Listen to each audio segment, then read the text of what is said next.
जम्मू कश्मीर में सीमा पार तनाव फिर चरम पर है। भारत और पाकिस्तान के बीच एलओसी पर बीती रात लगातार 9वीं बार गोलियों की आवाज गूंजी।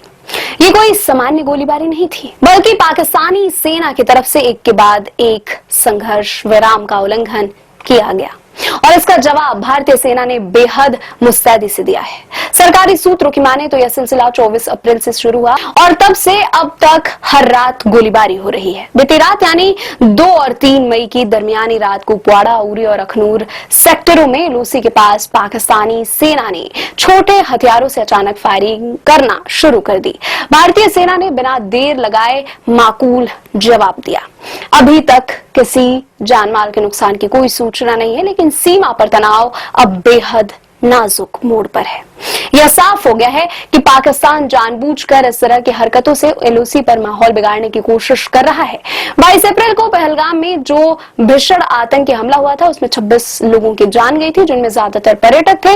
उसके बाद से ही सीमा पार से गोलीबारी की घटनाओं में तेजी आई है। ऐसा भी माना जा रहा है कि भारत द्वारा सिंधु जल संधि को निलंबित किए जाने के बाद पाकिस्तान बौखलाया हुआ है और एलओसी पर इस गोलीबारी की झुंझलाहट का नतीजा है।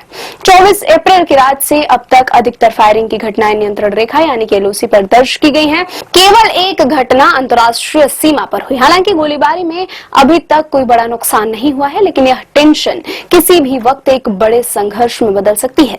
भारत ने इस बढ़ती तनाव की स्थिति को काबू में लाने के लिए पाकिस्तान से डीजीएमओ स्तर की हॉटलाइन बातचीत भी की है।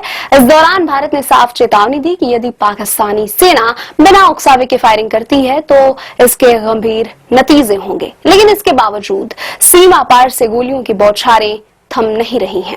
एलओसी पर लगातार 9 दिन से गोलियों की आवाज गूंज रही है, जो गूंज बताती है कि पाकिस्तान फिर से अपनी पुरानी हरकतों पर लौट रहा है। क्या आने वाले दिनों में ये टकराव और बढ़ेगा? क्या भारत एक बड़ी रणनीति की तैयारी कर रहा है? जानकारी मिलते ही हम आपको अपडेट करेंगे। तब तक के लिए वीडियो को लाइक करें, चैनल को सब्सक्राइब करें और कमेंट करके हमें जरूर बताएं।